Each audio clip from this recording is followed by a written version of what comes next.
Alors bonjour à toutes et tous.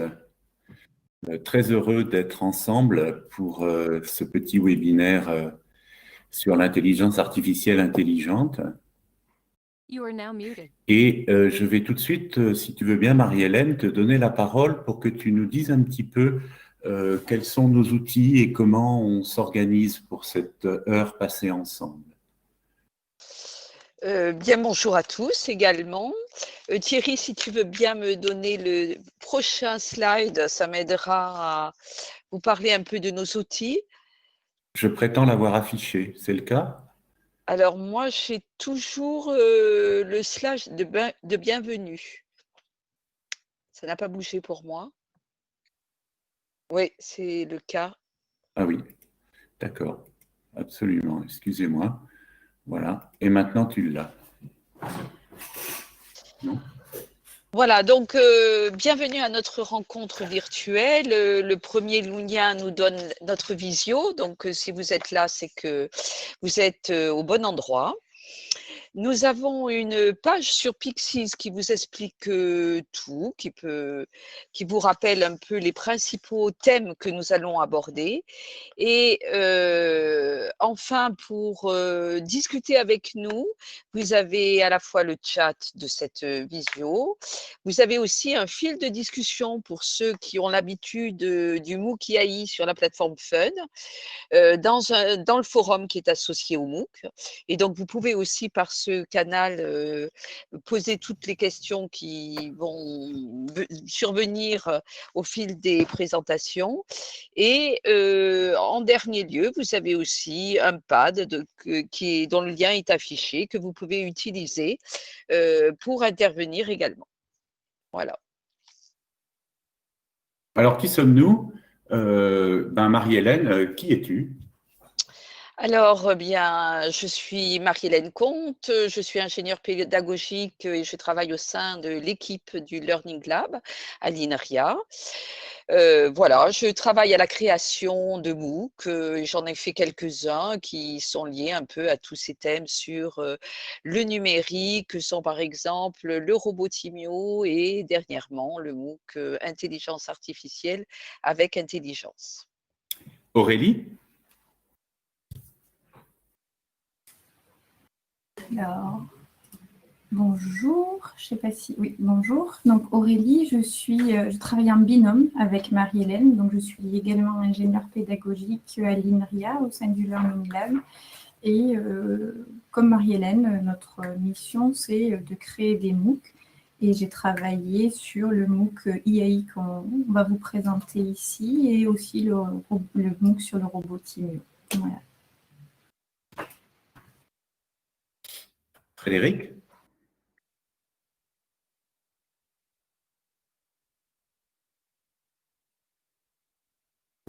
Oui, bonjour à tous. Moi, je suis chercheur à Bordeaux et mes thèmes de prédilection, c'est l'intelligence artificielle et les neurosciences cognitives. Donc, tout ça pour dire que le lien entre ce qu'on dit en intelligence artificielle et puis ce qui se passe dans notre cerveau, c'est un sujet qui m'intéresse particulièrement. Voilà. Et moi, je suis un vieux chercheur qui aide Frédéric sur ces sujets. Alors, nos invités, c'est Margarida et Didier. Donc, je vais vous proposer de vous présenter très brièvement, puisque, en fait, l'étape suivante, c'est qu'on va vous donner la parole. Margarida, qui es-tu?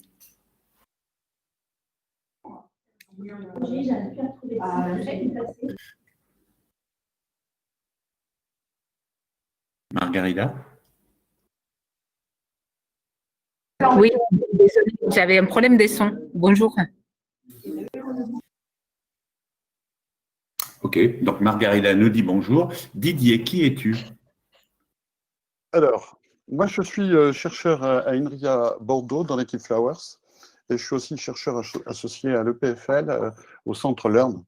Donc mon champ, de travail, c'est les technologies éducatives pour l'optimisation et la personnalisation des apprentissages. Je suis un ancien prof de maths, j'ai été prof de maths pendant une trentaine d'années en collège et en lycée. Voilà, pour faire court. Margarida? Oui, donc bonjour. Je suis une chercheuse, enseignante-chercheuse en sciences de l'éducation. Donc, je suis à l'INSP de Nice. On vient de finir la journée recherche. Donc, on est en train de dire au revoir aux collègues qui sont venus ici. J'ai fait voilà. Et voilà, j'ai le plaisir de collaborer avec Thierry, Didier, Frédéric, toute la clique autour de enseignement, apprentissage de l'informatique. Et puis voilà, donc d'être ici avec vous cet après-midi. Merci beaucoup. Je vais, si vous permettez, prendre quelques minutes pour vous raconter ce que vous savez déjà. Donc, ce qu'on pense devoir partager en intelligence artificielle, c'est ce qui est sous vos yeux, c'est ce qu'elle est pas. Et sur ce MOOC IAI ou sur d'autres ressources, vous vous êtes sûrement intéressé aux aspects historiques, à comprendre la différence entre cette intelligence naturelle, celle de l'escargot ou de l'humain, et l'intelligence mécanique, hein, Frédéric en est spécialiste, du lien entre les deux.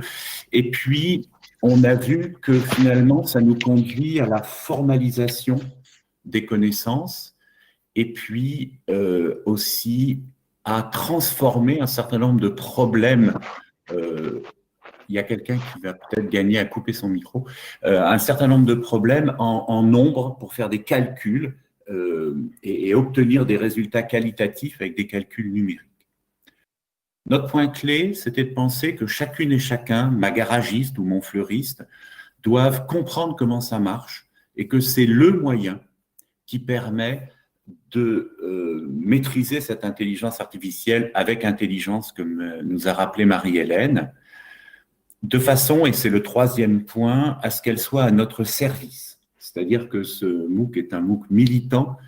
Et ce qu'on aimerait, c'est qu'à la sortie, eh bien, on puisse dire, ma garagiste puisse dire, ce mécanisme, j'en veux pas. Ou au contraire, tiens, ce truc-là qui est utilisé dans un autre domaine, je pourrais le détourner. Et par exemple, aller prendre un logiciel chez mon fleuriste à cette fin. Alors, quelles sont les notions? Eh bien, vous l'avez vu, on dit que ça traite énormément l'information de manière très efficace et que ça ne signifie pas forcément le comprendre. Et puis, un autre élément très fort, c'est qu'il n'y a pas de miracle. Ce n'est pas un truc qui va fonctionner tout seul. Oui, bien sûr, on fait de l'apprentissage autonome, Frédéric en parlera, mais il n'y a pas, en anglais, ça s'appelle le free lunch theorem, il n'y a pas de repas gratuit. Et ce qu'il faut, c'est introduire un maximum d'informations a priori que le système va évidemment digérer et recracher. Ensuite, on vous a aidé à comprendre que le paradigme de programmation est un peu différent. Vous savez, d'habitude, on code avec des instructions. Et là, en fait, on a un algorithme général et on lui file des données. Donc, on programme en lui mettant des données. Et ça, c'est quelque chose d'assez inédit, même pour nous d'ailleurs.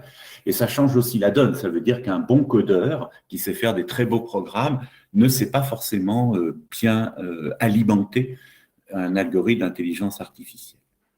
Le dernier point que je mettrai en avant pour lancer le débat, c'est l'idée que, alors l'intelligence artificielle, elle est intelligente ou pas? Ben, moi, je ne sais pas. Mais je sais une chose, c'est que ça nous oblige à changer notre regard sur l'intelligence biologique. Et vous connaissez l'histoire, avant, apprendre par cœur des poèmes, c'était très intelligent. Et puis un jour, il y a eu du papier pour écrire à la place de notre cerveau. Et donc aujourd'hui, faire des calculs mentaux, il y a des calculettes. Donc il y a un certain nombre de choses que les humains considéraient intelligentes qui le sont peut-être moins. Voilà, je ne vous donne pas tous les détails, mais vous avez pu lire l'ensemble des éléments. Et c'est donc sur cette introduction-là que nous allons commencer notre échange. Et donc, peut-être toi, Marie-Hélène, nous dire quels sont les questionnements qu'on voudrait aborder avec vous.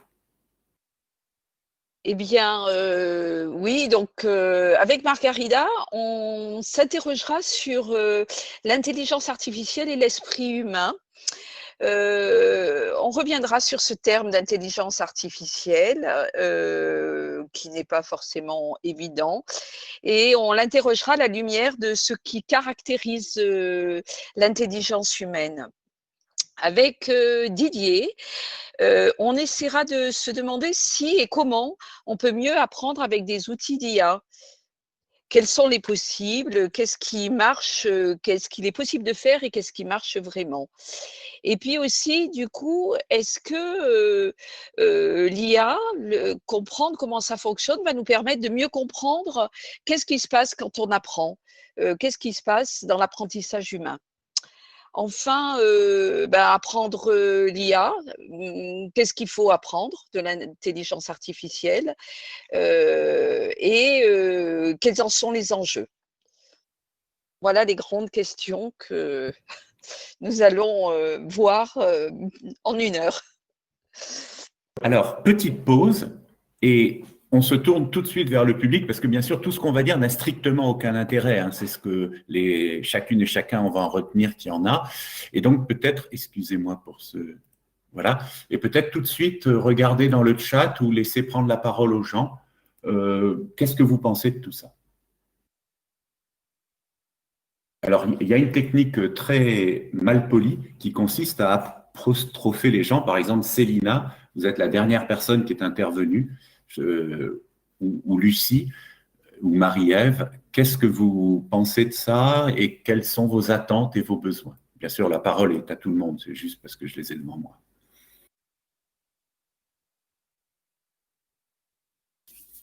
Voilà, les gens sont en train d'écrire, ce qui est parfait. Ça te laisse effectivement, Margarida, le temps de te préparer.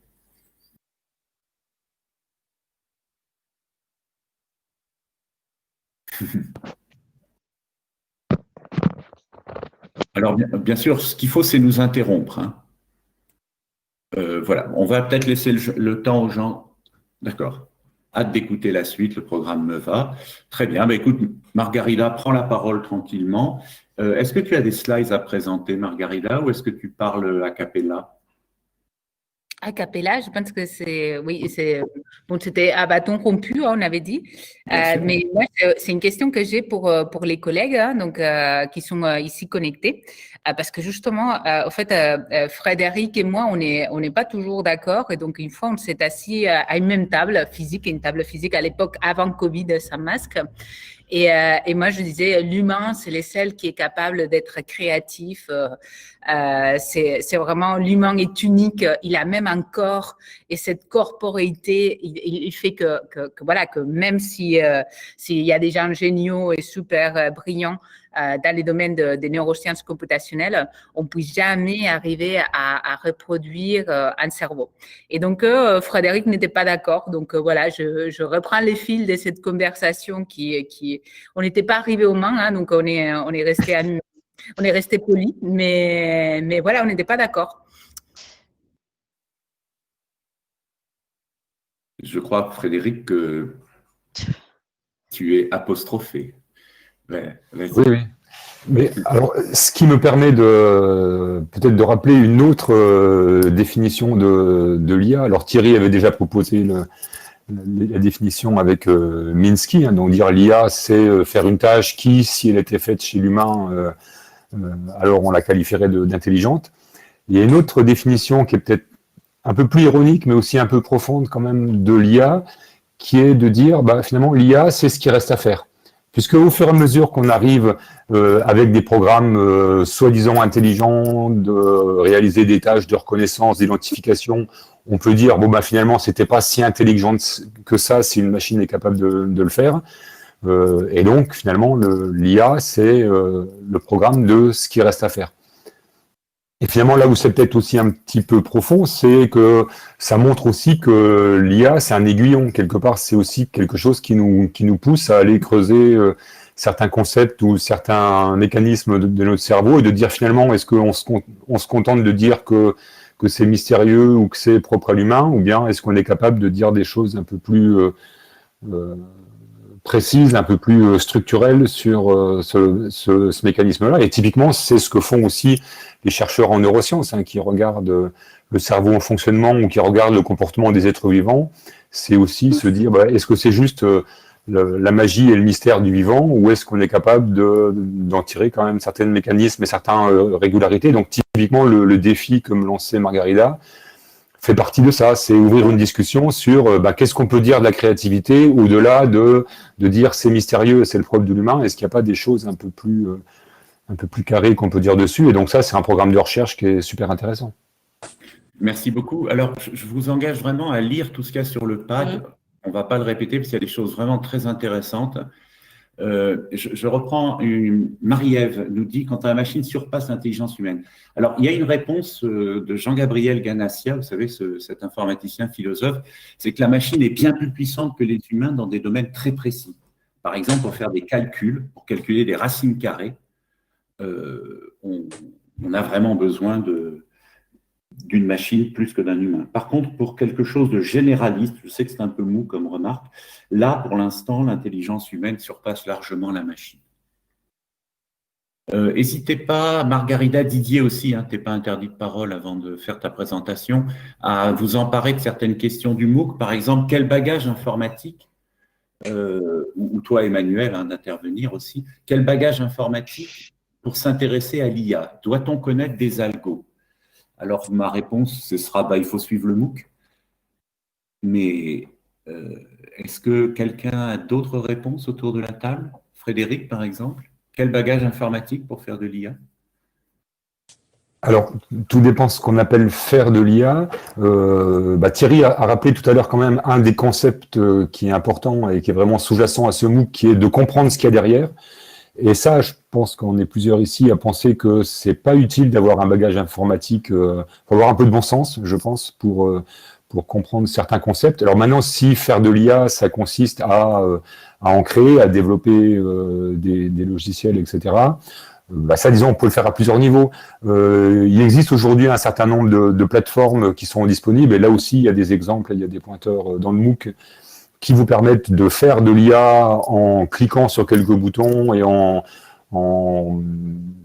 permettant de manière automatique la mise au point de réseaux de neurones, par exemple. Alors là, bien sûr, ce qui est important, c'est de le faire en sachant ce qu'on fait. Mais aujourd'hui, il y a quand même pas mal d'aides avec ce type de plateforme pour le faire sans être obligé de faire une programmation de trop bas niveau.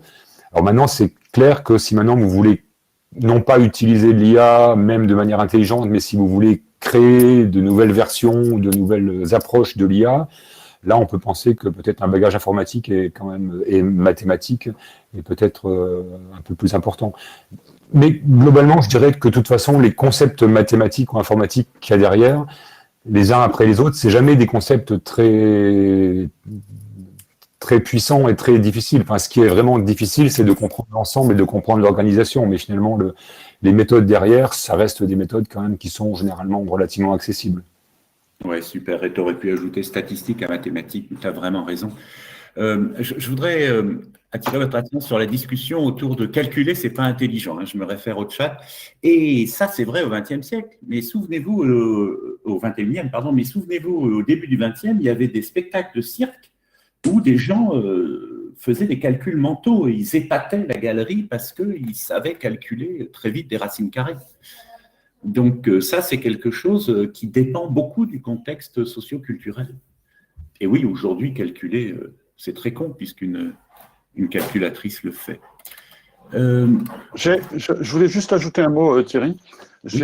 Dans le chat, il y a Claire qui évoque la question des tuteurs intelligents qui étaient en vogue dans les années 90. Et elle demande s'ils sont toujours d'actualité. Alors, tout à fait, puisque je vais en parler tout à l'heure. Ils retrouvent, on pourrait dire, une nouvelle jeunesse ou un vrai développement avec les algorithmes de machine learning. Donc, j'en parlerai tout à l'heure. Mais oui, c'est complètement d'actualité, les systèmes tutoriels intelligents. D'ailleurs, vous êtes d'accord qu'on n'est pas là pour suivre le plan. J'ai l'impression qu'il y a beaucoup de questions dont, Didier, tu as la réponse. Alors, je vous propose peut-être, c'est de tout de suite te donner la parole, en laissant le soin à Margarida et Frédéric de t'interrompre, entre guillemets, si besoin, de façon à ce qu'on réponde à toutes ces questions autour de l'utilisation en éducation. Donc, d'accord. Tu peux me donner la main, s'il te plaît, parce que… ah oui, complètement. Oui. Ouais. Alors, attends. Non, bon, si tu peux, sinon c'est pas… Ah oui, complètement. Voilà, je prétends l'avoir fait, là. Alors, attends. Voilà, tranquille. Je peux… T'es sûr ? Merci, Margarida. Je ne peux pas déplacer, moi. Attends, laisse le temps que tu t'installes. Alors, oui, Anéas, si j'écorche pas le prénom, oui, bien sûr, on enregistre la séance. On l'enregistre même 2 fois, donc, et on la mettra en ligne. Et Hamed, oui, bien sûr, aussi, il y a des études sur l'intelligence humaine. Et c'est là où j'étais en dialogue avec Margarida, Marie-Ève et Frédéric. Je crois que ce qu'on sait faire maintenant avec l'intelligence artificielle modifie les questions qu'on pose sur l'intelligence humaine. Hein, Frédéric disait, l'intelligence artificielle, c'est ce qu'on ne sait pas encore mécaniser. Ok, Laurence. Donc oui, c'est vraiment un sujet, et c'est pour ça que neurosciences et informatique se marient, entre guillemets, pour répondre à cette question. Alors, est-ce que vous voyez la présentation que je reprends là? Elle est en train Est-ce qu'on la d'arriver. voit? Oui, oui. C'est Oui. la mienne que je projette, là, on est d'accord? Oui. Alors moi, je vais vous parler quelques minutes. Je vais vous parler du projet KidLearn. C'est vrai qu'il est intéressant parce qu'il est à la convergence de plusieurs questions qui se posent en intelligence artificielle en lien avec l'éducation. Donc l'exemple dont je vais vous parler, c'est le projet KidLearn, où notre pari, c'était d'arriver avec des algorithmes d'intelligence artificielle à personnaliser les parcours d'apprentissage. On a mené des expérimentations sur plus de 1000 élèves dans une trentaine de classes en Nouvelle-Aquitaine. Alors, l'idée là, c'est d'expérimenter quelque chose. Hein. Donc, ensuite, voilà, ça c'est très schématique. Considérons, c'est pour simplifier, hein, pour montrer un petit peu où je veux en venir, considérons une école classique dans laquelle on a, tout le monde fait les mêmes activités. Moi qui ai été prof, et tous les gens qui ont été profs diront non, c'est pas tout à fait comme ça, on arrive quand même à faire de la différenciation, bien sûr. Hein. C'est pour simplifier le propos. Tout le monde fait les mêmes activités, fait les mêmes parcours, en gros travaille au même rythme, ça c'est plutôt impératif. Alors encore que, on peut donner des exercices supplémentaires, permettre à des élèves d'aller un peu moins vite, et les interactions sont plutôt globales, c'est-à-dire l'enseignant vers la classe et la classe vers l'enseignant, avec des petites apartés quand il va travailler avec certains élèves. L'idée, c'est de rajouter dessus des interfaces numériques, alors qui peuvent être, par exemple, des tablettes, hein, pour parler de cet exemple, puisqu'il y a la photo dessous, et d'arriver à avoir des activités plus personnalisées, avec des parcours plus personnalisés, des séquences là, ici, des rythmes plus individualisés, avec des interactions spécifiques, c'est-à-dire que les enfants puissent avoir des rétroactions qui leur sont dédiées à eux, et qui ne s'adressent pas à tout le monde, qui sont vraiment personnalisés. Pour ça, oui, une petite parenthèse sur l'expérimentation, ça portait sur l'usage de la monnaie. Vous allez voir pourquoi je vous ai parlé de ça. Il s'agissait, vous voyez l'interface à droite, là, il s'agissait de payer, rendre la monnaie avec des entiers, avec des décimaux, avec un objet, avec plusieurs objets. Donc, vous aurez compris, ça mobilise addition, soustraction, avec ou sans retenue, etc. Donc, c'est un moyen aussi, au-delà de l'apprentissage d'une monnaie, de travailler les notions opératoires. La stratégie qu'on a choisie, c'est d'optimiser en temps réel, c'est-à-dire on suit ce que fait l'enfant et on analyse les derniers résultats. Voilà, par exemple, dans une fenêtre, on regarde un petit peu 4, 5, 6, ça dépend du moment, un certain nombre de résultats. Tout d'abord, on lui propose d'explorer des activités, c'est-à-dire qu'on lui donne des activités, il les fait. Et plus il a fait d'activités, plus on est capable d'estimer, quand je dis estimation, c'est-à-dire c'est des probabilités, hein, on parlait de stats tout à l'heure, il s'agit de ça, on fait des prédictions, et on prédit qu'il y a certaines activités qui vont être plus intéressantes que d'autres pour le faire progresser. Alors, quand on a trouvé ça, on les exploite jusqu'au moment où ces activités ont perdu de leur capacité de produire de l'apprentissage. La gestion de la motivation, c'est quelque chose qui se fait dans le cadre des algorithmes qu'on a utilisés. C'est une des thématiques de l'équipe Flowers. Pierre Boudelier, qui est le directeur de l'équipe, a travaillé avec d'autres sur comment gérer la motivation, utiliser la curiosité pour pouvoir motiver les élèves, etc. Donc ça, c'est aussi intégré dans l'algorithme qu'on a utilisé. Alors, là encore, hein, de façon très schématique, imaginez que vous ayez un parcours linéaire, une espèce de petit graphe comme ça. Et puis c'est vrai qu'on demande, c'est pour ça qu'il y a la petite blague à côté, c'est vrai qu'on demande souvent aux enseignants d'essayer de différencier le plus possible, parce que tout le monde n'a pas exactement les mêmes besoins, va pas au même rythme. Alors, chaque enseignant fait ce qu'il peut en la matière, mais c'est quelque chose qui est extrêmement difficile. Si on a beaucoup d'élèves, c'est impossible de les suivre individuellement, bien entendu. Donc là, l'idée, c'est grâce à l'algorithme de donner des libertés à cet algorithme. Donc on lui donne un graphe comme ça, là encore c'est très simplifié, hein. Et puis l'algorithme va se permettre de réorganiser dynamiquement. L'algorithme s'appelle ZPDES, Zone of Proximal Development and Empirical Success.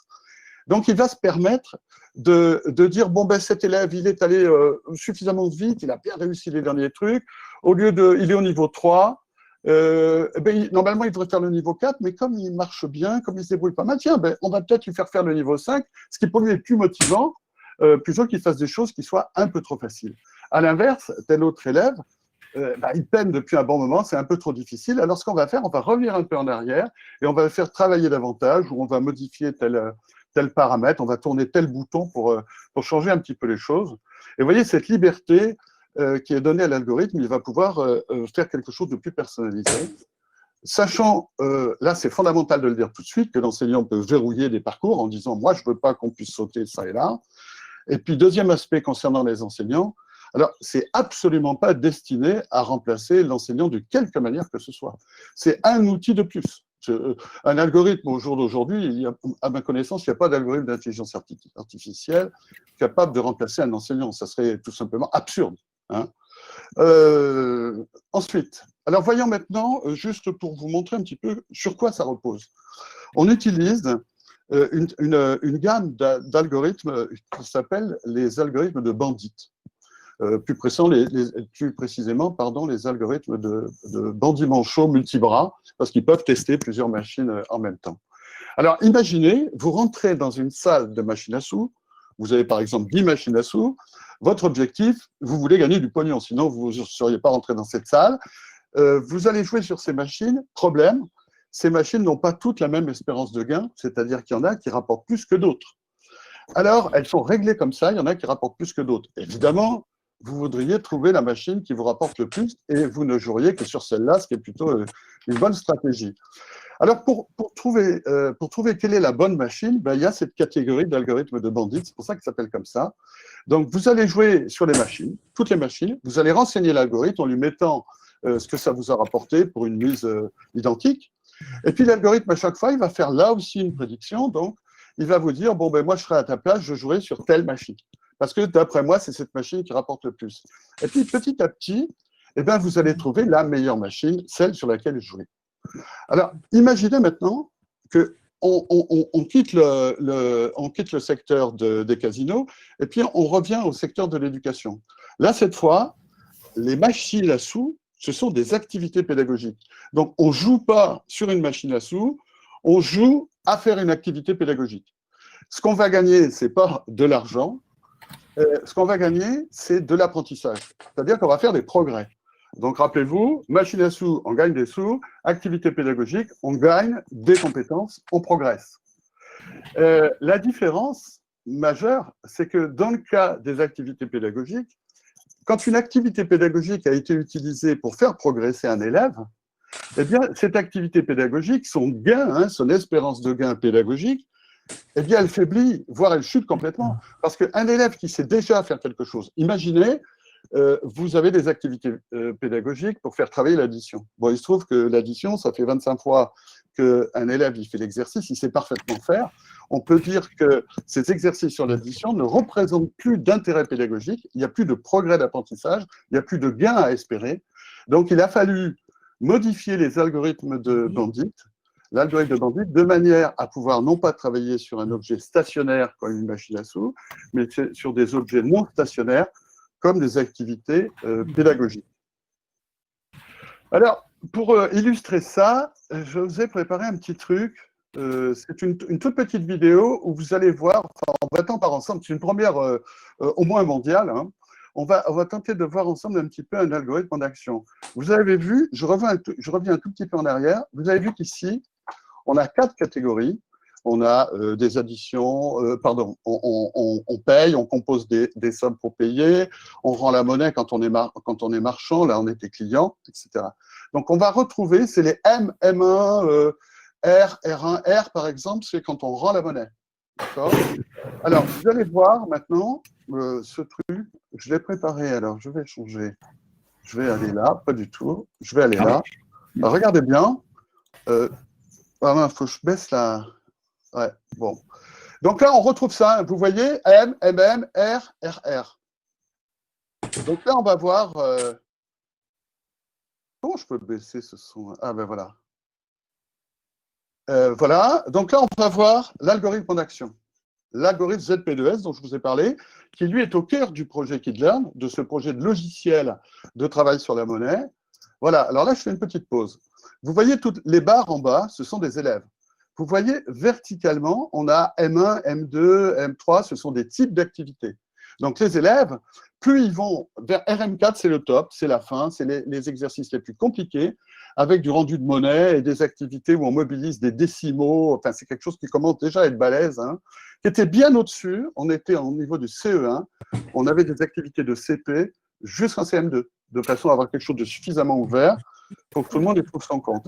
En violet, c'est quand c'est en cours d'exploration, en blanc, ben, c'est quand c'est pas encore exploré, et puis en vert, c'est quand c'est réussi, et plus c'est vert, plus la réussite est flagrante, par exemple, plus rapide, en moins d'essais, etc. Alors regardez ce qui se passe, et je stopperai un petit peu. Là, il ne se passe rien, bon, c'est pas très utile comme algorithme. Voilà, regardez ce qui se passe à droite, là je fais un petit… On voit tout de suite, vous voyez premièrement une disparité beaucoup plus importante à droite, c'est-à-dire que ZPDES ne fait pas progresser tous les élèves en même temps, alors que tout le monde est au niveau M3 à gauche, il y en a qui sont déjà au niveau de difficulté, disons de type d'activité plus complexe, ils sont déjà M4, on continue un peu, voilà, hop. Et plus c'est vert, hein, plus c'est réussi. Regardez, il y en a même qui sont tout en haut là. Hein.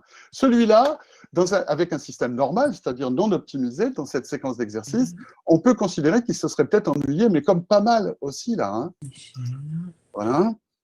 On continue. Alors évidemment, avec le temps, ça va avoir tendance à se resserrer, forcément à force de travailler les choses. Voilà. Et vous voyez la personnalisation, comment elle s'opère. Hein. C'était juste pour vous montrer un petit peu ça. J'espère que c'est assez clair. Voilà. Pour terminer, je vais vous montrer à quoi ressemble l'interface. Donc là, vous ne verrez pas d'intelligence artificielle dedans. On va voir l'interface. Voilà, c'est comme ça que ça se présentait. L'élève, il était face à ça. Donc, je vais essayer de réussir deux, trois trucs devant vous, en live. Alors, choisis ce que tu veux. Je ne vais pas trop me fatiguer de cerveau. Je prends par exemple 11 €. Et là, regardez l'interface. Donc, on a des billets, on a des pièces. Et alors, évidemment, on choisit les billets et les pièces. Là, on est au tout début, donc c'est très simple.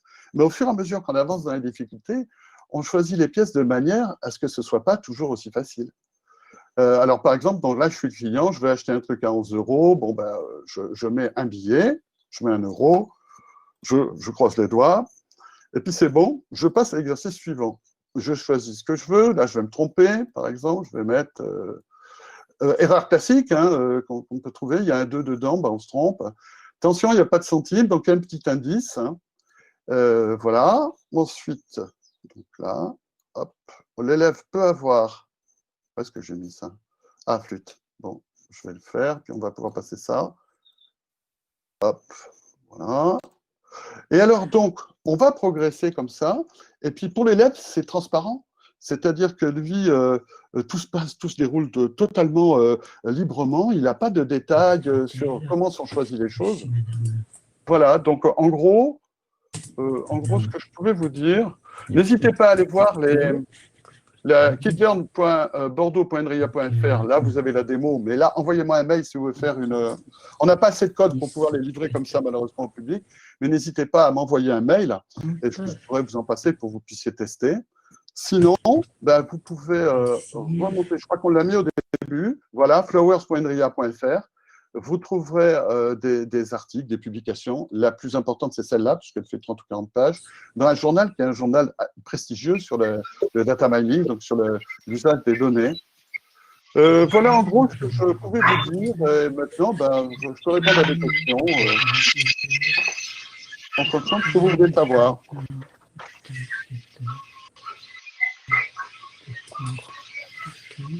Alors, moi, j'ai du bruit là.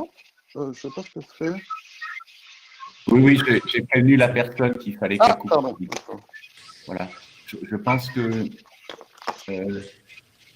voilà. Alors, Tu as plusieurs questions hein, que tu peux voir dans le chat. Alors attends, je reviens, excuse-moi, j'arrête mon partage du coup. Si tu veux, il n'y a pas de souci avec ça. Parce que j'ai un problème d'écran. Attends. J'arrive. Oui. Ah non, c'est bon, c'est OK. On peut rentrer en dialogue avec toi? Oui, bien sûr. Alors, tu peux peut-être prendre la question de Marie-Ève, qui est l'IA ne peut pas remplacer, mais aider à individualiser. Concrètement, comment faire pour construire un parcours de formation? C'est-à-dire, en fait, en gros, au-delà de ta démo, est-ce que je pourrais apprendre l'orthographe avec? Et après, sans faire exploser le budget. D'accord. Donc là, ça me fait l'occasion de parler de comment nous, on a procédé. En fait, je vous ai dit tout à l'heure que moi, j'ai été enseignant pendant 30 ans, j'étais prof de maths, et ce n'est pas le hasard si on a travaillé là-dessus. Moi, je suis rentré dans l'équipe de recherche pour travailler sur ces questions-là, au tout début, savoir comment est-ce qu'on pouvait définir des compétences à l'intérieur des activités, etc., de manière à pouvoir renseigner l'algorithme d'intelligence artificielle de façon suffisamment précise pour faire quelque chose de super. En fait, on s'est vite rendu compte, il m'a fallu plusieurs mois pour travailler sur des exercices pour en extirper les compétences, pouvoir les régler, comme si on avait plusieurs boutons pour essayer de trouver le réglage qui correspond à l'activité, ce qui est difficile pour être très précis. Et puis, on s'est dit, ça, c'est une solution qui ne peut pas passer à l'échelle. On ne peut pas. Donc, ça rejoint la question posée par Marie-Ève et que tu viens de pointer, Thierry. C'est qu'on ne peut pas, ça demanderait beaucoup trop de travail et ça serait beaucoup trop cher si on devait trouver des profs expérimentés pour pouvoir renseigner tout ça. Alors, on a fait un autre pari. L'autre pari, c'est de dire, bon, on n'a pas besoin de tout ça, puisqu'on est dans du machine learning avec des algorithmes qui vont pouvoir apprendre des choses par eux-mêmes. Eh bien, on s'est dit, on va se contenter de regarder les résultats. Je schématise là encore, c'est un petit peu plus subtil, mais on va regarder les résultats des derniers exercices. Et puis, en fonction de ces résultats, on va voir quelle est la tendance sur ce type d'activité et on va faire des prévisions. Et on s'est rendu compte que sur les plus de 1000 élèves, ça marchait très bien. Et c'était même pas moins bon que ce qu'on faisait en détaillant les compétences. Par contre, alors, pour répondre précisément à la question, au départ, il faut un enseignant expérimenté, parce qu'il faut bien choisir les activités, qui définit un graphe. Donc, il définit le parcours. Il faut que ce parcours-là soit défini donc, par un prof qui sait faire.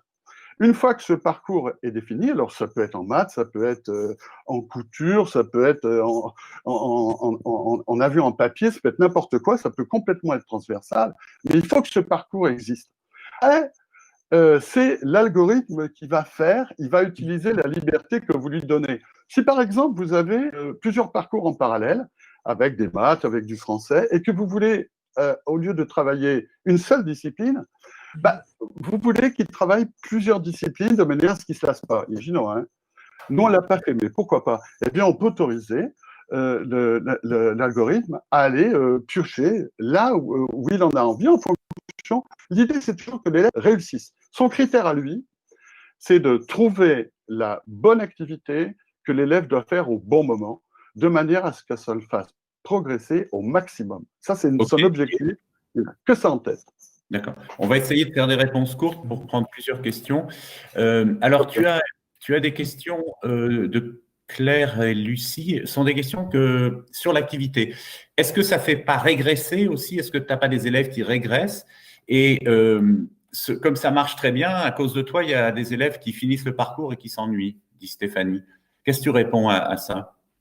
Alors, sur l'idée de régresser, c'est quelque chose qu'on n'a pas constaté, parce que, au niveau didactique, ils ne peuvent pas régresser, parce que ce sont les mêmes exercices, donc ça ne peut pas être pire que ce qu'ils feraient. Simplement, ils peuvent avoir plus de temps. Ils peuvent avoir plus de temps pour le faire, donc on n'a pas constaté d'élèves qui avaient de moins bons résultats. Ceci dit, il faudrait regarder plus en détail. On s'est surtout focalisé sur le pourcentage d'élèves qui avaient progressé. Pour reprendre, pour la question de Stéphanie, oui, alors oui, non mais bien entendu, on peut considérer que c'est une fuite en avant. Le tout, c'est de pouvoir doser les choses. Ils ne vont pas arriver de toute façon à traiter le programme jusqu'en terminale. Il va quand même y avoir il y a des bornes à tout ça, il y a des limites. Mais c'est vrai, on peut leur faire des activités, donc de manière à ce qu'ils acquièrent de nouvelles compétences, mais on peut aussi diversifier les choses avec des nombres plus compliqués que les autres ne feront pas, par exemple. Donc, on n'est pas obligé forcément de monter toujours en difficulté. On peut avoir des questions où il va y avoir plus de réflexion, plus de calcul, etc. D'accord. J'ai l'impression que tu as répondu à la question de Tara qui demandait justement en termes d'évaluation et d'attente et de seuil de réussite. Mais il y a un point que tu as soulevé, et à mon avis, Margarida va nous donner un élément, mais je ne sais pas mal le formuler. C'est le fait que si c'est trop difficile, je me décourage, si c'est trop facile, je m'ennuie. Et il y a, je crois, Margarida, ça a été étudié très précisément, ce seuil qui nécessite un peu d'innovation. Tu as un commentaire là-dessus? Tu vois de quoi ce que je bégaye? Oui, je vois où tu vas en venir. Et puis, je vais reprendre quelqu'un d'assez ancien et toujours d'actualité, Vygotsky, que peut-être certains d'entre vous connaissent. Hein. N'hésitez pas à faire des plusions s'il y a des pro-Vygotskiens ou des gens qui connaissent cet grand chercheur qui était avant de l'ère du numérique. Et donc, Vygotsky nous parlait de la zone de développement proximal, qui est une zone au niveau des concepts et des compétences qu'on a, à partir de laquelle on peut avancer. Et donc, c'est que Didier et dans les cadres des projets Kids Learn ont développé. Ce sont justement des projets dans lesquels, en fait, on joue avec cette zone de développement proximal à l'ajuster selon l'individu. Donc, parce que tous les élèves n'ont pas les mêmes connaissances préalables, ils n'ont peut-être pas les mêmes compétences. C'est par l'interaction avec les systèmes que les systèmes peuvent, en quelque sorte, identifier un petit peu où se trouve actuellement c'est les connaissances actuelles de l'élève, ou en tout cas là où il fait des erreurs, et puis s'adapter pour que ce qui est proposé se situe dans cette zone de développement proximal, et que par la suite on rentre dans ce que les approches théorie de l'activité parlent comme apprentissage expansif. C'est que petit à petit cette zone elle continue d'avancer jusqu'au moment où on arrive à ce qui est notre objectif d'apprentissage. Je ne sais pas si c'était un peu trop ésotérique, mais en tout cas, c'est un petit peu, il faut les voir un peu comme dans les jeux. Donc, si c'est trop facile, comme dit Thierry, on s'ennuie. Si c'est trop complexe, on va se démotiver parce qu'on ne se sent pas compétent. Donc, il faut trouver ces petits niveaux dans lesquels on a les sentiments qu'on va y arriver, mais dans lesquels on continue de progresser. Alors, moi, j'ai aussi deux petites remarques à faire. Alors, tout d'abord, pour MS48, donc je ne connais pas le prénom, qui se désole que ce soit en anglais, pardon. Alors, il se trouve que flowers.nria.fr, c'est un espace de recherche. Et c'est vrai que la recherche, c'est souvent en anglais. Par contre, si vous faites une recherche sur Google ou un autre moteur de recherche, vous allez trouver plein de références à Kidlearn en français. Je me souviens d'articles que j'ai écrits aussi en français. Donc ça, c'est sûr, vous en trouverez. Voilà. Et j'avais une autre remarque très, très importante, à mon sens, d'Emmanuel Page, qui disait: est-ce que l'IA peut prendre en compte une rétroaction quand l'élève se trompe, ou est-ce le rôle de l'enseignant de prendre en charge cette rétroaction? Alors là, je n'ai pas été complet, parce qu'en fait, ce dispositif, le principal intérêt que j'y vois, c'est que les élèves peuvent travailler en autonomie. Imaginez, vous avez 30 élèves, ils travaillent en autonomie, qu'ils puissent rencontrer des difficultés, au contraire, que ça marche très bien. Et l'enseignant, évidemment, il n'est pas là en train de regarder les petits oiseaux. Il va pouvoir s'intéresser à des élèves qui ont un besoin spécifique pour lequel l'intelligence artificielle ne suffit pas. Donc, il va pouvoir intervenir directement et faire ce fameux enseignement individualisé dont certains élèves ont cruellement besoin. Ouais, super. Je voudrais… Ah bah, vas-y, allez-y, Célina. Est-ce qu'on arrive à un temps où on ne peut plus contrôler l'IA? Moi, j'ai juste une toute petite réponse, après oui, je laisse la parole. Toute petite réponse en une phrase. On contrôlera l'IA autant qu'on veut la contrôler. C'est-à-dire, c'est comme pour les robots. Le monde de demain, il sera fait de la manière qu'on aura décidé qu'il soit fait. Si on ne fait rien, si on laisse tout passer, il n'y a plus d'éthique, il n'y a plus rien, il peut se passer des catastrophes. Mais c'est notre volonté à nous qui jouera. Ouais, tu as très bien répondu à la question. Effectivement, souvent, quand un robot est en train de vous pourrir la vie, c'est qu'il y a un humain derrière qui en profite. Maryse nous pose une question. par rapport au rôle de l'enseignant. Donc, tu as été très clair là-dessus, sur le fait que l'enseignant est encore plus indispensable. Tu nous as montré que l'IA, c'est un outil qui permet de particulariser. Demandons à Margarida si, grâce à l'IA, on va supprimer tous les enseignants. Évidemment, c'était ironique. Oui, Lucie a raison. Margarida, tu as un commentaire là-dessus sur la nouvelle place de l'enseignant avec l'IA? Et donc, voilà, pour ceux qui rêveraient de ne plus bosser, mauvaise nouvelle. Au fait, quand on voit, et puis il y a eu quand même des études qui ont fait des gens en sociologie du côté de, je pense que c'était Chicago, en tout cas Toronto, bon, dans cette zone-là, autour du Michigan, qui, au fait, ont fait des études sur quels sont les risques d'automatisation de certains métiers. Super bonne nouvelle, les métiers d'enseignant, notamment dans petite enfance et primaire, c'est parmi ceux qui ont les moins de risques. Et puis, pour ceux qui ont ces choses embêtantes qui sont des enfants, j'imagine que vos enfants, peut-être c'est des autres, oui, mais les vôtres à vous, vous les laisserez probablement pas dans des mains d'un robot. Hein, donc, spécialement si vous savez comment les gens programment derrière, je pense que ça serait pas quelque chose que vous feriez avec votre bébé ou avec votre jeune enfant. Donc voilà, je pense qu'on est au contraire, on a dans un monde qui devient de plus en plus techno et informatisé et automatisé, etc. Plus on a besoin d'enseignants et plus on a besoin de développer la compétence numérique de l'ensemble de la société, et donc des enseignants pour nous aider à appréhender ces défis. Merci beaucoup. Il y a d'ailleurs une discussion très intéressante autour de Gérard. N'hésite pas à prendre la parole, surtout que je suis en train de te citer. Justement, donc toi, tu parles des aspects de souveraineté par rapport aux outils en me corrigeant quand j'ai parlé de Google. Et puis, tu as aussi, justement, Margarida, un petit peu montré dans cet article du Monde là, que je partage, le fait qu'il faut aussi voir quelle est l'importance des outils par rapport au rôle des humains. Mais peut-être le mieux, c'est de vous donner la parole plutôt que je vous paraphrase. Gérard, Margarida, oui, vas-y. Didier, je t'en prie. Mais Gérard n'a pas le micro. Non, mais je laisse la parole à Margarida, du coup. Ok.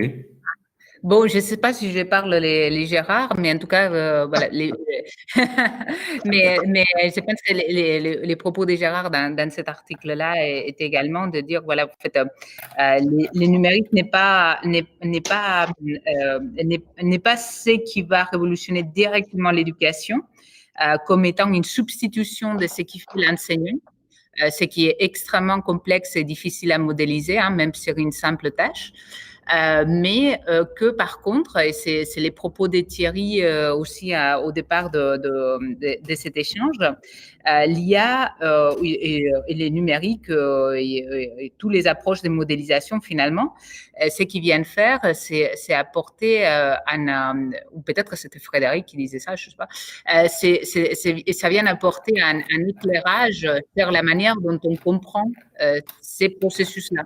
Donc, que le numérique était plutôt peut-être un levier pour comprendre l'apprenant et les apprentissages, mais pas un outil de transformation, parce qu'au fond, hein, et ça c'est André Tricot qui l'a dit, hein, en fait on a les mêmes cerveaux depuis qu'on était aux cavernes, et donc même si nos artefacts et les choses autour de nous on a un peu changé, au fond on a les mêmes cerveaux, et donc les processus devraient être à peu près les mêmes que depuis la nuit des temps. Je ne sais pas si j'ai parlé, les Gérard Géraudon, n'hésite pas à te manifester contre si j'ai détourné tes propos. Alors là, juste pour compléter, on m'a posé la question dans une interview il n'y a pas longtemps. On m'a demandé comment faire pour développer l'IA à l'école. Là, je vais essayer de parler un petit peu le Gérard aussi, comment développer l'IA à l'école avec toutes sortes d'acteurs de plus petite taille face aux géants des GAFAM. C'est une vraie question, hein, parce que notamment sur la protection des données, ça pose de réels problèmes. Et mon sentiment à moi, c'est qu'on n'a pas de besoin impérieux des GAFAM pour développer l'IA en France. On a des acteurs institutionnels et économiques qui ont l'expertise nécessaire. Après, qu'il puisse y avoir des collaborations définies, bien ciblées avec des sociétés des GAFAM, bon, pourquoi pas, ça peut être intéressant aussi. Mais en tout cas, on a intérêt à avoir, nous, un dispositif européen qui permette de traiter ces questions parce qu'on a les moyens de le faire. Voilà, c'était juste là. Merci. Alors peut-être un mot pour tout le monde. Gérard, on se réfère beaucoup à lui, c'est un très grand collègue qui a fait des tas de choses dans sa vie. Il faudrait un webinaire complet pour en parler. Ce qui est intéressant, c'est qu'aujourd'hui, c'est lui qui, côté INRIA, conseille notre PDG sur tous les aspects sciences du numérique et éducation. Voilà pourquoi on se réfère à lui de cette façon. Mais c'est aussi un mec très cool qui adore aller dans les écoles parler de sciences. Je voulais juste, Thierry, excuse-moi, Oui, je voulais juste répondre parce qu'il y a Hervé qui pose une question et qui dit est-ce que on va rester maître de l'IA, etc. Donc ça rejoint un petit peu ce dont on parlait tout à l'heure, mais c'est là aussi où il faut l'apport de toutes les disciplines. C'est-à-dire en particulier, on a absolument besoin de l'apport de la sociologie, de la psychologie, de la philosophie pour pouvoir prendre des décisions éclairées. Donc les scientifiques, les spécialistes de l'intelligence artificielle, à mon sens, ne suffisent pas pour pouvoir cadrer ce qu'on va faire avec l'intelligence artificielle. Bien sûr, et c'est pour ça qu'autour de cette table, on est entre Frédéric et Margarida. Il y a une question qu'on a laissée passer qui revient un petit peu dans les mots de Marie-Ève. C'est vrai, Marie-Hélène et Aurélie, pourquoi il n'y a pas déjà des algorithmes d'IA sur la plateforme MOOC et pourquoi on n'utilise pas déjà des algos d'IA pour enseigner l'IA citoyenne qu'on enseigne? Alors, je fais une... Ouais, vas-y. Oui.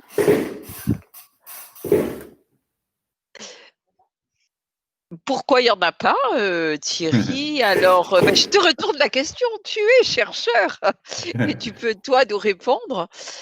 Je ne peux pas te dire pourquoi il n'y en a pas encore. Y en a-t-il besoin d'abord? Y en a-t-il besoin? Première question.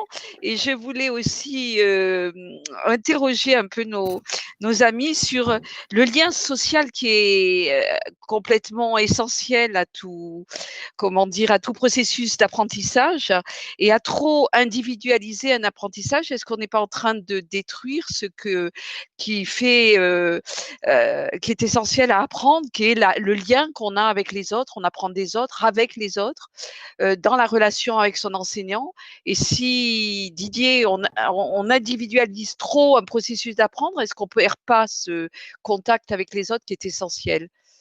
Alors, merci Marie-Hélène, parce que ça me donne l'occasion de préciser quelque chose que je n'ai pas dit complètement. C'est que nous, l'approche qu'on a avec l'algorithme d'IA qui permet de personnaliser, ce sont sur des temps dédiés à ça. Hein. C'est-à-dire que l'objectif, c'est pas du tout, comme tu le pointes, que les élèves travaillent tout le temps comme ça. Il faut, bien sûr, il y a besoin des interactions sociales, tu as 100% raison, je suis à fond, moi, pour le travail coopératif. Ce sont des temps, c'est-à-dire des temps où, pour une fois, je dirais que l'élève, les choses sont à sa hauteur et à son rythme.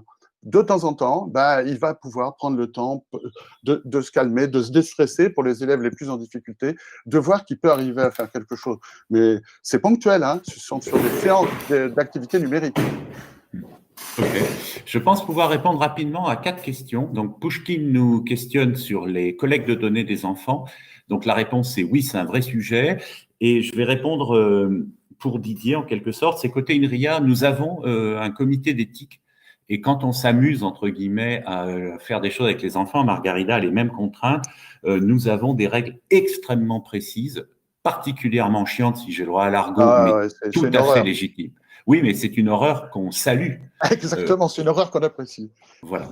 Donc oui, c'est très important et évidemment, les problèmes de souveraineté, vous vous en doutez, sont complètement liés à ça et ça rejoint tous les problèmes du numérique. Ensuite, Tara nous parle d'une préformation. Alors là, évidemment, on saute tous de joie à sa remarque. Oui, c'est pour ça qu'il faut apprendre des choses inutiles mais indispensables, c'est-à-dire apprendre à nos enfants ce que c'est que l'informatique, les initier à la programmation créative. Et ça, c'est quelque chose qui va leur permettre de ne plus trouver que tout ça est magique. Alors oui, les inégalités, on s'aperçoit, Tara, que parfois, ça fait l'inverse. C'est-à-dire que quand on apprend à programmer, on apprend l'informatique, on donne une deuxième chance, par exemple, à des enfants qui sont dégoûtés des maths. Alors, c'est pas miraculeux, mais c'est un vrai sujet. Et justement, autour de Gérard, on est en train de finir un livre blanc sur tous ces sujets qu'on partagera dans quelques jours dès qu'il sera sorti. Et les aspects inégalité et chance pour tous sont au cœur de nos problématiques. Marie-Ève nous parle de concentration. Alors, j'aime beaucoup la remarque. J'y répondrai par un lien que Frédéric pourra peut-être commenter. On a un grand collègue qui s'appelle Jean-Philippe Lachaud, qui effectivement travaille sur ces problèmes de concentration avec le numérique et qui fait remarquer que peut-être que c'est pas que les jeunes sont moins concentrés, c'est qu'ils sont concentrés autrement. C'est très très réducteur ce que j'ai dit, mais c'est un vrai sujet. On parle aussi des implants cérébraux d'Elon Musk. Alors là, je donne un avis toujours sous ton contrôle, Frédéric. C'est du pipeau. Pardon, il y a vraiment des implants cérébraux, mais il faut faire très attention. Aujourd'hui, Elon Musk développe de la non-science et il faut être vigilant sur les aspects médiatiques qu'il peut y avoir sur la question. Voilà, Gérard le dit aussi. Frédéric. Oui, c'était justement une méta-remarque que je préparais depuis quelque temps et qui me permettait aussi de répondre à la question de Ahmed qu'il a posée il y a presque une demi-heure, il y a plus d'une demi-heure. Sur la question était est-ce qu'on connaît les bases de l'intelligence humaine. Donc effectivement, le travail des neurosciences cognitives, c'est justement d'essayer de comprendre tous les phénomènes qui sont à la base de ce qu'on appelle notre intelligence. Donc, parmi lesquels il y a effectivement le fait qu'on fait des prédictions et que quand on se trompe après avoir fait ces prédictions, ça va modifier notre comportement futur. Donc ça, c'est typiquement le genre de concept que Didier et ses collègues dans l'équipe Flowers ont utilisé, ont étudié pour faire leur logiciel. Mais c'est un concept. Et après, justement, les neurosciences cognitives nous montrent qu'il y a plein d'autres concepts aussi qui participent et qui s'entremêlent pour développer une intelligence, dont en particulier l'aspect émotionnel. Alors c'est peut-être ça aussi, ce que disait Margarida tout à l'heure sur le fait que pour les plus petits, c'était quelque chose de difficile, effectivement. Donc peut-être que chez eux, il y a d'autres aspects en termes de confiance, etc., qui sont peut-être plus importants. Thierry parlait tout de suite là, de l'aspect attentionnel, donc comment est-ce qu'on focalise notre attention. Bref, j'arrête là la liste qui est pourtant plus longue. Tout ça pour dire que l'intelligence humaine, en fait, il y a tous ces ingrédients-là, mais qui s'entremêlent. Donc c'est clairement pas réducteur à uniquement faire ce système-là pour être capable de pousser complètement une classe. Si vraiment on voulait aller jusqu'au bout de ce programme, il faudrait aussi regarder et savoir combiner avec des aspects émotionnels, motivationnels, attentionnels, créatifs, etc. Et donc ça, c'est vraiment toute la complexité et toute la force de l'intelligence humaine. Mais comme on le disait avec Margarida au début, c'est ça qui nous sert d'aiguillon. Quelque part, au fur et à mesure qu'on voit ces concepts-là, et ben, ça va développer un certain nombre de programmes, mais qui en aucun cas n'auront vocation à vouloir remplacer l'ensemble des compétences. Et donc là, une fois de plus, chacune de ces études, c'est à voir comme une étude scientifique qui va essayer de regarder de plus près le rôle d'une dimension. Mais c'est clairement en aucun cas la prétention de dire qu'on couvre tout ce qu'un pédagogue va faire dans la pratique, parce que lui, bien sûr, en tant qu'être humain, il est conscient et il le vit dans sa chair, il est conscient du rôle de toutes ces dimensions-là. Mais ça reste un programme scientifique qui est pertinent justement par l'espèce de ping-pong qui se joue entre ces deux domaines. Et puis aussi, pour revenir aussi sur plusieurs remarques qui ont été faites, si par ailleurs, moi ce que j'entends quand même souvent des enseignants, c'est le fait qu'ils sont un peu submergés par la taille et la diversité qu'il y a dans leur classe. S'il y a certains de ces programmes qui peuvent les aider justement à gérer certains aspects de différenciation pédagogique et que eux peuvent plus se concentrer sur ces autres aspects plus globalisants, etc. Bon, moi ça me semble, une fois de plus, considérant l'IA comme un outil, ça me semble un apport qui est intéressant. Mais en tout cas, il faut bien le garder à ce niveau de l'outil thématique. Merci Frédéric. Sur le fonctionnement de notre rencontre, 2 remarques. L'une pour toi, Florent. Je crois que tu vas arrêter la diffusion YouTube et l'enregistrement de ton côté dans 0 seconde et demie. Mais nous pouvons rester ensemble une demi-heure de plus pour ceux qui le peuvent. Est-ce que c'est vrai ça, Florent ? Tu prendras jamais la vie assez au sérieux pour avoir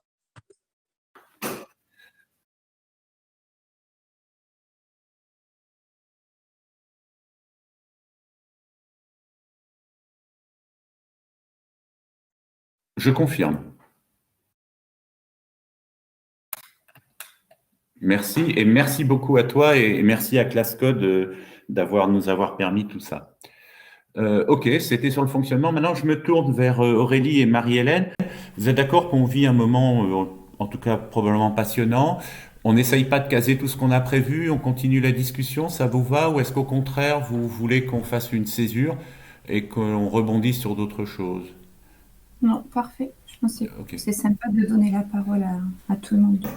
parfait. Donc, Sinon, oui. s'il y a un petit creux, Thierry, c'est aussi intéressant de voir un peu ce qu'il y a dans le MOOC IAI pour voir comment, avec les tutos, on peut pratiquement montrer comment fonctionne l'IA aussi. Si tu as un D'accord. petit moment pour laisser Oui. la démo. D'accord. Ok. On se garde ces 10 minutes à la fin. Voilà. Ça marche. Merci pour la partie fonctionnement. On peut revenir aux questions. Donc moi, je refais comme d'habitude. J'essaye d'écluser des questions. Et puis, je laisse la parole aux collègues pour développer leurs pensées. Bon, sur les implants, on l'a dit, c'est un fantasme. Il faut comprendre quelque chose. Le cerveau a bien une géographie, donc il y a bien une zone qui correspond au mouvement de ma main, au mouvement de mon pied. Et c'est vrai que grâce à ça, on peut faire des prothèses, c'est-à-dire aller prendre de l'information dans le cerveau et piloter un bras qui marcherait plus. Par contre, la pensée est quelque chose il y a d'autres parties dans le cerveau, c'est pas du tout localisé. Donc le fait qu'avec un implant, on puisse pas savoir ce qu'on pense en général, c'est juste pas que c'est pas possible pour l'instant, c'est juste que c'est un problème mal posé qui sera possible jamais. Et il faut effectivement beaucoup se méfier. Il y a, et nous sommes d'ailleurs les premiers à nous faire piéger ou à au contraire profiter de ça, nous vivons avec des fantasmes. Le fantasme d'aller lire dans le cerveau. On a aussi le fantasme de, vous savez, de prendre un cerveau et de le mettre sur un autre corps. Mon vieux cerveau, je le mets sur un corps jeune, comme ça, de corps en corps, je peux atteindre l'éternité. Il y a l'idée qu'on puisse transporter notre mémoire dans une machine. On va prendre toute ma mémoire à moi et me mettre dans une machine, et du coup, je vais être éternel tant qu'il y a un mec qui ne débranche pas. Et ça aussi, c'est pas possible parce que, comme l'a dit Margarida, notre intelligence, elle est incarnée dans un corps. Donc il y a tous ces fantasmes et justement Marie-Hélène et Aurélie, grâce à vous, on a aussi pris du temps dans ce MOOC d'essayer de les débusquer, ces fantasmes, où c'est des croyances. Alors pas d'erreur, c'est très respectueux les croyances, on a le droit de croire à des tas de choses, moi j'ai des croyances, mais il faut comprendre ce qu'est la part de la croyance de ce qu'est la part du résultat scientifique. Voilà, je voulais faire ce commentaire là-dessus.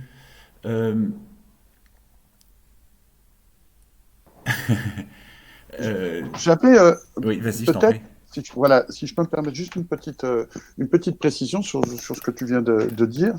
Nous, dans l'équipe Flowers, on travaille à des algorithmes de modélisation des apprentissages. Donc, on essaie de modéliser le développement de l'enfant en particulier. C'est quelque chose de très complexe. Hein. Ça fait partie quand même il y a encore des mystères derrière. On parle des mystères de l'univers, mais il y a aussi les mystères de ce développement. Il y a quand même encore beaucoup de choses qu'on ne sait pas. Et nous, donc, on modélise avec des algorithmes d'intelligence artificielle, et puis on met ça dans les robots. On a des robots, notamment toute la gamme Poppy. On leur met des algorithmes de ce type-là, avec une curiosité artificielle, etc. Un peu des algorithmes comme dans Kid-Learn. Hein, il y a une parenté entre tous ces algorithmes. Et puis on regarde comment nos robots apprennent tout seuls. Alors, par exemple, ils vont apprendre on en a un qui a appris à pêcher à la ligne, plus ou moins, vous voyez. Mais par rapport à ce que fait un bébé, mais on est à des années-lumière. À des années-lumière, ça n'a rien à voir. C'est-à-dire que les robots, ils nous remplaceront peut-être un jour, je ne sais pas, mais en tout cas, c'est pas pour le week-end prochain. On est au moins tranquille. Hein. Il y a un écart colossal entre ce que peuvent faire les machines aujourd'hui en termes de diversité justement de leurs applications, comme l'a dit c'est Frédéric ou Thierry, que les intelligences artificielles sont très spécialisées. Mais quand on voit, moi j'ai deux petits-fils, mais quand je les vois faire, je suis totalement émerveillé de tout ce qu'ils sont capables d'apprendre, de produire, de faire en même temps. Donc voilà, c'est aussi les intelligences artificielles, c'est très puissant, mais l'être humain, c'est encore ce qu'on fait de mieux, hein, quand même, jusqu'à aujourd'hui. Cool. Je me tourne maintenant vers Jimig. Je lis bien sûr le pseudo. Il y a bien sûr des limites technologiques et il y a des limites technologiques qui seront indépassables. Et puis, au niveau des limites scientifiques, ce qui est très intéressant, c'est que la science ne cherche pas uniquement à tout résoudre, elle cherche aussi à comprendre ce qu'elle ne résoudra jamais. Et par exemple, on sait ce que les algorithmes ne feront jamais. Par exemple, ils ne seront jamais capables. Oui, c'est ça, c'est l'intelligence technique hein, et l'intelligence générale. Donc, ces algorithmes ne seront jamais capables de détecter si un autre algorithme boucle. Et ça, c'est pas qu'on ne sait pas le faire, c'est qu'on a prouvé que personne ne pourra le faire. Et donc, c'est toujours intéressant en science de chercher aussi à comprendre ce qui n'est pas possible. Voilà ce que je réponds à Jimmy et l'homme non plus, oui, bien sûr, tout à fait. Enfin, l'homme et la femme, on parle bien sûr d'humain. OK? Oui, et c'est... Oui. Pardon, je voulais peut-être rajouter un mot parce que effectivement, on parle beaucoup de, alors certains ont appelé ça fantasme, mais en tout cas une crainte qui peut être légitime par ailleurs, hein, de voir ces robots ou ces machines ou cette IA nous remplacer. Alors là, je pense qu'on a quand même donné un certain nombre d'éléments pour dire que de toute façon, l'esprit humain est à un tel niveau de complexité, c'est que demain n'est pas la veille. Ça, c'est clair qu'en tout cas, on n'a pas à être inquiet pour demain. Et en revanche, un autre point par contre qu'on minimise peut-être, c'est le retour d'information dans l'autre sens. Autrement dit, ce que ces recherches-là peuvent proposer, alors c'est bien sûr, comme Didier l'a montré, c'est l'intérêt de tel logiciel, par exemple, dans une classe, mais peut-être plus largement aussi, hein, c'est le débat qu'on a actuellement, c'est les collaborations qu'on a actuellement avec Margarida, par exemple. Autrement dit, c'est le fait que ce qu'on propose ou les concepts qu'on voit là, pour nous, c'est super intéressant de les renvoyer vers des pédagogues ou des personnes de sciences de l'éducation pour voir leur réaction. Autrement dit, quand on essaye de nommer un peu les concepts ou les grandeurs qui nous semblent particulièrement critiques dans le développement et l'apprentissage de l'enfant, peut-être de susciter chez eux des réactions ou des retours ou des nouveaux programmes. C'est vraiment un dialogue super fertile. Donc autant se faire dominer, c'est un fantasme pour après-demain. Autant s'il existe déjà aujourd'hui, c'est encourager cette pratique parce que c'est quelque chose qui va vraiment enrichir les deux domaines et qui le fait déjà aujourd'hui. Alors ne coupe pas ton micro, Frédéric, parce que la question suivante, Florian l'a reposée, mais c'est les histoires de mémoire. Donc, tu as été questionné sur est-ce qu'on peut l'aider à comprendre la mémoire des enfants. Bien sûr, Margarida nous avait dit combien ce qui est important avec ces techniques, c'est autant de mesurer l'apprentissage que d'essayer juste de l'améliorer sans comprendre. Et puis, on est questionné sur la mémoire. Or, il se trouve que ton équipe, c'est bien son thème central, si je ne me trompe. Oui, alors c'est mon thème central, alors qu'on travaille sur le raisonnement. Donc tout ça pour dire que l'idée, c'est sûrement pas d'essayer d'opposer mémoire et raisonnement, c'est en fait de dire le cerveau, c'est quelque chose qui va agir sur le monde et en acquérant de l'expérience, qui va apprendre, donc stocker dans sa mémoire, mais apprendre de différentes manières. C'est pas pareil d'apprendre à savoir faire, d'apprendre à savoir de se souvenir d'un cas particulier, etc. Donc là, ça montre qu'il y a différents types de mémoire. Et ensuite, raisonner, c'est justement savoir utiliser ces différents types de mémoire au bon moment. Autrement dit, je suis questionné par mon environnement, j'ai envie de gagner des sous, j'ai envie d'acquérir des compétences en mathématiques, et pour résoudre le problème qui m'est posé, pour raisonner, en fait, bien raisonner, c'est savoir à quel moment utiliser ma bonne mémoire. J'ai plein de compétences en moi, je sais faire une addition, je sais me souvenir attention pour la retenue, il faut pas oublier de faire comme ça, j'ai appris par cœur l'étape de multiplication.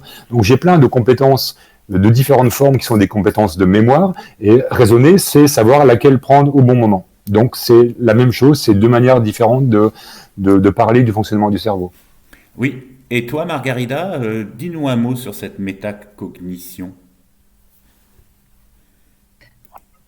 En fait, c'est ce qui vient d'être dit par Frédéric. Donc, c'est un des éléments qui est fascinant. En fait, c'est cette capacité à être conscient du type de raisonnement qu'on a. Donc, est-ce qu'on est en train de divaguer? Est-ce qu'on est en train de faire des hypothèses concrètes et puis de vraiment essayer de réguler ce type de modes de raisonnement. Voilà. Donc, il y a tous ces travaux-là. Peut-être certains d'entre vous ont entendu les termes métacognition. Donc, c'est un petit peu comme qu'est-ce qu'il y aurait au-dessus de processus, donc, et comment on pourrait réguler ces processus-là. Et c'est super intéressant parce que ça serait un peu comme dire qu'on est capable d'échanger des vitesses, ou pas des vitesses parce que c'est pas une question de vitesse, mais qu'on serait capable d'échanger des modes de raisonnement si on a pris conscience des différents modes de raisonnement, qu'on est capable de les identifier. On voit qu'un mode de raisonnement ne s'adapte pas bien au contexte dans lequel on se trouve. Oui, et moi, Thierry, j'interviens en mon nom propre, j'ai une croyance, enfin une conviction, pardon, c'est que si on explique l'intelligence artificielle à un enfant qui est en train d'apprendre, il va se dire, mais est-ce que je suis une machine? Et donc, il va se mettre à comprendre dans son apprentissage, ce qui est purement mécanique, par exemple 2 fois 2, 4, etc., c'est purement mécanique, de ce qui est réclame d'autres fonctions cognitives. Et ça, c'est très intéressant. Donc, il apprend l'intelligence artificielle pour mieux le confronter à son intelligence humaine. Et juste pour donner un exemple, pour illustrer par rapport à ce qui vient d'être dit, par exemple, la métacognition, c'est apprendre à apprendre. Donc, c'est pas juste faire comme on m'a dit, mais à un moment donné, quand je commence à avoir bien acquis les bases, d'essayer de réfléchir avec un peu de recul et dire finalement comment est-ce que j'ai fait, comment, voilà, ce type de raisonnement d'un peu haut niveau, c'est typiquement de la métacognition. Moi, je voulais juste ajouter effectivement que les questions de métacognition se posent de plus en plus. C'est une dimension qui n'est pas tellement enseignée dans les écoles de profs, et c'est quelque chose pourtant qui est majeur, de donner à voir un petit peu aux enfants comment ils fonctionnent. Voilà. J'avais une autre petite remarque, je voulais répondre à Lamiae qui m'interpelle en disant qu'on ne pourra pas reproduire exactement ce que fait un enfant. Alors, j'ai pas dit ça, j'ai dit qu'on savait pas faire pour le moment, mais il y a de grandes chances qu'on y arrive. C'est tellement complexe, comme le disait Frédéric tout à l'heure. Par contre, quel est l'intérêt d'étudier ces mécanismes de développement, de les modéliser par des algorithmes d'apprentissage?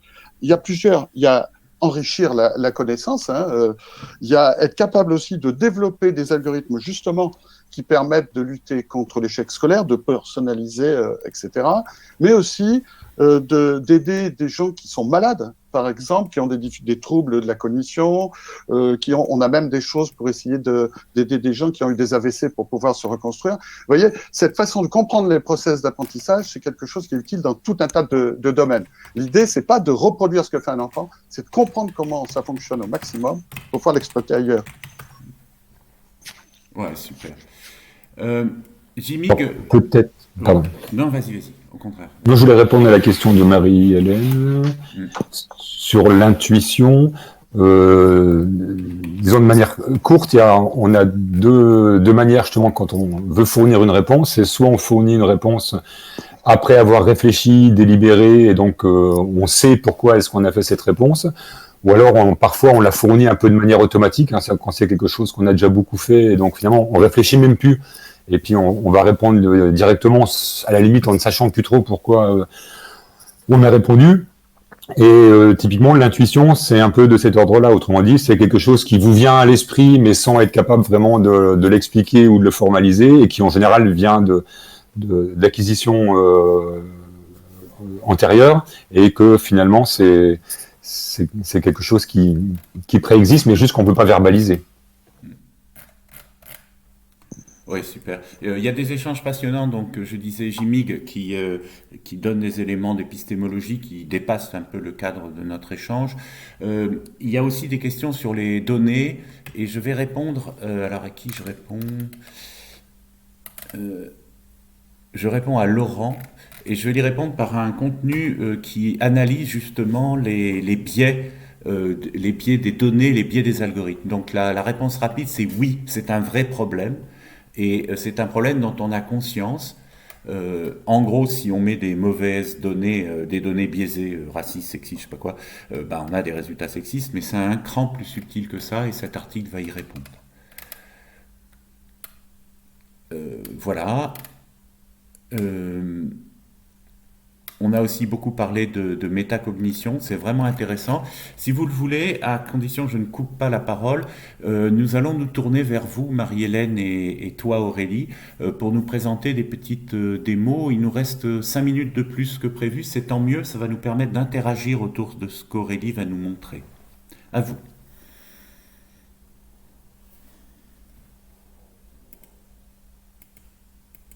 Peux-tu, Thierry, s'il te plaît, me Ah oui, oui. redonner Oui, bien sûr. le partage, s'il Oui, vous plaît. oui, désolé. Voilà.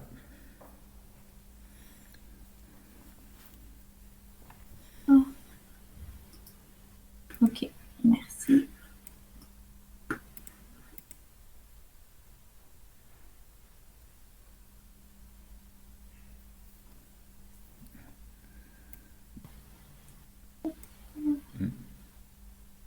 Donc, ça arrive.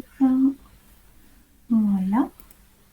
Et donc, l'idée, c'était, on a choisi de vous présenter là 2 tutos qui sont présents dans le MOOC IAI. Alors, pour ceux qui l'ont déjà suivi, ça va vous rappeler des choses. Pour ceux qui ne connaissent pas le MOOC, c'est un MOOC qui est construit notamment avec plein de ressources pédagogiques, donc qui sont intéressantes pour les citoyens que nous sommes, pour tout un chacun, mais c'est aussi des ressources qui peuvent être réutilisées pour vos enseignements et qui sont sous des licences CC BY CA qui vous permettent de les réutiliser juste en citant les auteurs, mais qui vous permettent de les réutiliser en classe. Donc, pardon, je vais faire des micro-coupures, et aussi en famille, et aussi dans les associations de quartier. À toi. Voilà. Donc, le premier tuto qu'on voulait vous présenter, il va reprendre un peu l'article dont vient de flécher Thierry par rapport à la remarque de Laurent. C'est un exemple qui est dans le module 2. Et donc, ces tutos sont construits d'abord avec une petite vidéo. Alors, je ne suis pas sûre que vous ayez le son, mais qui vous présente un peu la problématique et ce qui va vous permettre, ce que vous allez tester. Et là, dans ce tuto, on vous demande justement, on va vous demander de tester un algorithme d'intelligence artificielle pour de la reconnaissance d'images. Donc, par exemple, on le teste. Hop, vous avez les résultats en temps réel et vous vous rendez compte, comme on disait tout à l'heure, que le résultat de notre IA sont largement discutables. Et donc, à travers les vidéos qui vont suivre, donc vous voyez le titre, sexiste, et si c'était nos données, on va vous amener à, j'allais dire, réfléchir, vous poser des questions, aiguiser votre sens critique sur le fonctionnement des IA. Et donc là, on vous amène à réfléchir sur justement la préparation des données. Et dans ce tuto, vous le voyez ici en haut, l'onglet « Expérimenter », vous allez avoir la possibilité de vous-même tester, c'est-à-dire les notions que l'on vous a présentées dans les petites vidéos. C'est-à-dire que là, c'est vous qui allez choisir vos données d'entrée pour, j'allais dire, nourrir votre algorithme. Et en fonction des données, des images que vous allez choisir, donc on va choisir des femmes puis des hommes, vous allez ensuite pouvoir tester et regarder les résultats que va donner votre IA. Et donc, en changeant vos jeux d'entrée, vous allez vous rendre compte que le résultat de sortie va être influencé. Et puis, dans ces tutos, vous avez aussi la possibilité de créer, c'est-à-dire que là, donc je n'appuie pas dessus parce que ça prend le dessus sur ma webcam, mais c'est vous qui allez du coup créer vos propres jeux de données et évidemment, on vous accompagne sur une petite conclusion. Le deuxième tuto qu'on souhaitait vous présenter, c'est un tuto que vous allez trouver dans le module 3 qui est construit de la même façon, c'est-à-dire vous avez toujours une petite vidéo d'introduction et là l'idée ça va d'être de s'interroger pour savoir si une image est réelle ou produite par une IA. Donc pareil, là vous testez, là pour le coup j'ai eu juste, hop, voilà. Hop. Bon, là j'ai eu juste tout le temps, mais on peut... Je me suis trop entraînée. Voilà. Vous pouvez en tout cas tester et, j'allais dire, vous poser des questions. L'idée après d'en comprendre, on repart sur le même principe. Vous allez avoir des petites vidéos qui vont vous expliquer pourquoi ça marche si bien, pourquoi on se fait aussi si facilement avoir. Et puis, vous allez pouvoir vérifier ça avec les petites astuces qui vous auront été données dans les vidéos. Et l'idée, toujours, c'est de pouvoir vous accompagner et de conclure sur cette réflexion. Donc, ces petits tutos, ils ont vraiment pour j'allais dire, objectif de vous faire expérimenter, jouer avec des intelligences artificielles pour vous faire toucher du doigt ces fonctionnements et puis essayer d'aiguiser votre sens critique ou ceux de vos élèves. Voilà. Je ne sais pas si ça a soulevé des questions. You are now unmuted. Non, c'est super cool. Marie-Hélène, tu allais commenter peut-être? Vous avez des questions par rapport à ça? Non, ce que je peux commenter, c'est les personnes, je peux répondre globalement à toutes les personnes qui nous parlent de l'utilisation de ces ressources et du MOOC dans leur enseignement ou pour eux. Et donc, ça fait très plaisir de savoir que voilà, cela vous sert, que vous appréciez ces ressources et que c'est utile à votre enseignement. Voilà. Oui, on a des commentaires très gentils qu'on ne relèvera pas, mais enfin qu'on ne détaillera pas, mais qui sont sympas. Et un commentaire de MS48 que je profite pour saluer, parce que j'ai dialogué beaucoup sur le forum avec elle ou il. Oui, c'est ça. C'est en apprenant. D'ailleurs, vous voyez qu'il y a quelque chose d'un peu performatif dans cette histoire. C'est que ce que dit Aurélie, c'est que si on veut comprendre l'IA, et faire comprendre l'IA, on fait jouer, pratiquer, et ça devient quelque chose de familier. On apprend en faisant. Voilà. Bref, c'est des banalités, mais ça peut aider. Il nous reste encore quelques belles minutes. Oui. Et juste, oui, Thierry. Margarida, je t'en prie. Oui, donc oui, juste pour dire, on apprend en faisant, mais surtout, comme Dewey nous dit, on apprend surtout en réfléchissant après de faire. Donc, c'est juste pour faire la pendule, tu vois. Oui, non, merci, oui, tout à fait. Bon, c'est cool.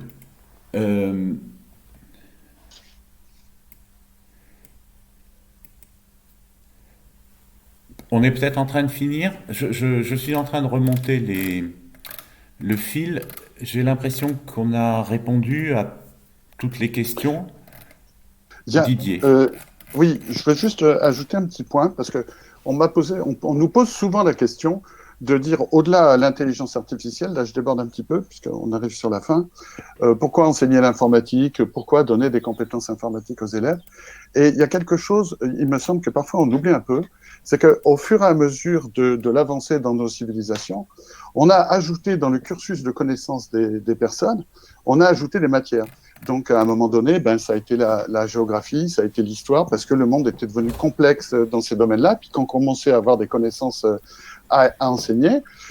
Et aujourd'hui, le monde est devenu tellement basé sur l'informatique qu'enseigner l'informatique, finalement, est aussi naturel, comme science, c'est aussi naturel que d'enseigner la physique, la chimie, etc. Autant de choses qui aident à comprendre le monde. Voilà, je voulais juste ajouter ça. Et j'en profite pour poursuivre un petit peu. Donc là, Didier parlait d'enseigner l'informatique.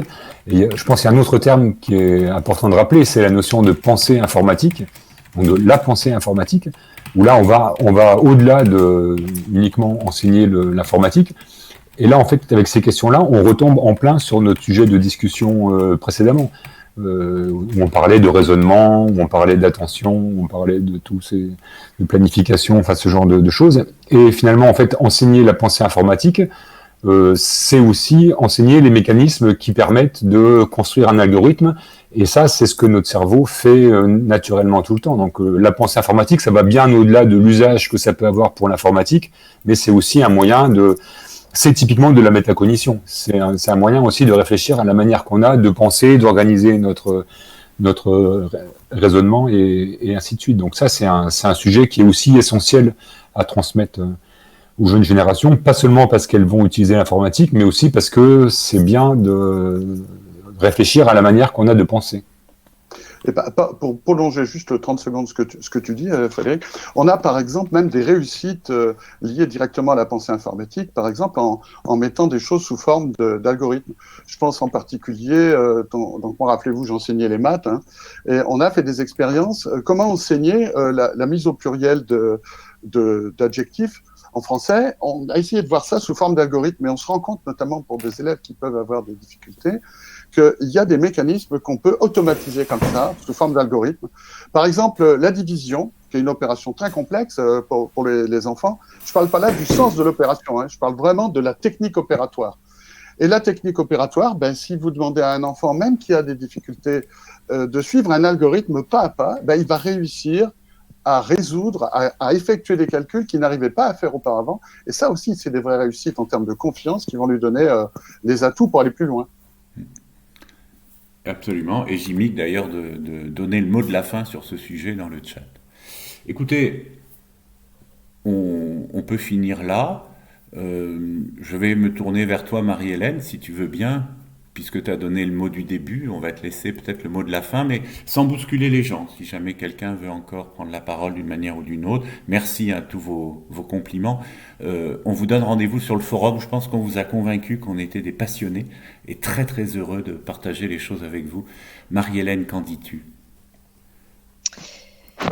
Eh bien, Thierry, je pense que tu as très bien parlé. On vous donne rendez-vous pour continuer la discussion sur le forum du MOOC IAI. N'hésitez pas à poser vos questions, à intervenir. C'est ça qui fait la richesse d'un cours en ligne. C'est l'intelligence humaine qui accompagne ce cours. Que MS48 ponctue très bien. Eh bien, écoutez, je vous souhaite une très bonne soirée et merci beaucoup à tout le monde. C'est vrai que vos questions nous ont été très très précieuses et vos remarques aussi. Merci à tous. Merci. Au revoir. Au revoir.